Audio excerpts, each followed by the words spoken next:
എന്നോടൊപ്പം RB സനൂപുണ്ട്. നേരത്തെ പോലീസിനെ അഭിനന്ദിച്ചുകൊണ്ടാണ് 586 പേജുള്ള വിധിന്യായം ജഡ്ജ് വായിക്കാൻ തുടങ്ങിയത്. ആധുനിക കാലത്തിനൊപ്പിച്ചുള്ള അന്വേഷണ സംവിധാനങ്ങളിലൂടെ ശരിയാവണ്ണം തെളിവുകൾ കണ്ടെത്തി ഈ കേസ് പൂർത്തിയാക്കാൻ പോലീസിന് കഴിഞ്ഞു എന്ന് കോടതി ചൂണ്ടിക്കാണിക്കുകയും ചെയ്തു. സനൂപിനൊപ്പം അന്വേഷണ ഉദ്യോഗസ്ഥൻ കൂടി ഉണ്ടെന്നാണ് ഞാൻ മനസ്സിലാക്കുന്നത്. സനൂപ്, പ്രോസിക്യൂഷൻ പറഞ്ഞ കാര്യങ്ങളെല്ലാം തന്നെ കോടതി അക്സെപ്റ്റ് ചെയ്തുകൊണ്ട് വധശിക്ഷ തന്നെയാണ് വിധിച്ചിട്ടുള്ളത്. തീർച്ചയായിട്ടും പ്രോസിക്യൂഷൻ പറഞ്ഞ കാര്യങ്ങളെല്ലാം കോടതി മുഖവിലേക്ക് എടുക്കുകയും കോടതി തന്നെ സമാന്തരമായി ആ കേസ് ഡയറി നല്ല രീതിയിൽ പ്രൊഡ്യൂസ് ചെയ്യുകയും സാക്ഷിമൊഴികളെല്ലാം കോടതി അതിൻ്റെതായ മെറിറ്റിൽ കൺസിഡർ ചെയ്യുകയും ചെയ്ത ഒരു കേസാണിത്.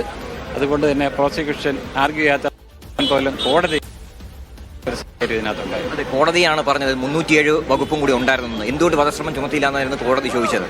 അതെ, കോടതി പ്രത്യേകമായിട്ട് കാരണം ജ്യൂസ് ചലഞ്ച് നടത്തിയ ആ അവസരത്തിൽ ഞങ്ങൾ ബാക്കി എല്ലാ എവിഡൻസുകളും കൊടുത്ത സമയത്തും കോടതിയുടെ അഡീഷണൽ ആയിട്ട് കണ്ടെത്തിയാണ്. അതിൽ ഞങ്ങൾക്ക് ജുഡീഷ്യറോടും കോടതിയോടും വളരെ വലിയ മതിപ്പുണ്ട്. കാരണം കോടതി അതിൻ്റെ സ്ട്രിക്റ്റ് സെൻസ് തന്നെ ഈ കേസ് എടുത്തു എന്നുള്ളതാണ് ഞങ്ങൾക്ക് പറയാനുള്ളത്. Thank you. ക്രിമിനൽ മൈൻഡുള്ള കുട്ടിയാണെന്ന് കോടതിക്ക് ബോധ്യപ്പെടാൻ സാധിച്ചു. അതുകൊണ്ടാണ് അത് നമുക്ക് നമ്മൾ ഈ ചാർജിൽ ഹാജരാക്കിയില്ലെങ്കിൽ പോലും നമുക്ക് ഒരു ചാർജ് ഹാജരാക്കുമ്പോൾ നമുക്ക് ഒരു ഇൻഫറൻസ് ഉണ്ടായിരുന്നു. ഈ പറയുന്ന അയാൾ ആന്റിസിഡന്റ് ഇതിൽ നാളെ ഫൈനൽ ജഡ്ജ്മെന്റിലേക്ക് പ്രതിഫലിക്കാൻ സാധ്യത ഉണ്ടെന്ന് നമുക്ക് മനസ്സിലാക്കിയിരുന്നു. അതാണ് ഇന്ന് നമുക്ക്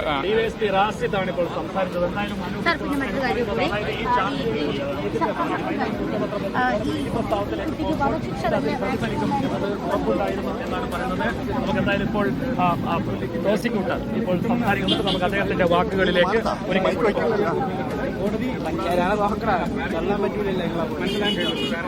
ഓരോ ഘട്ടത്തിലും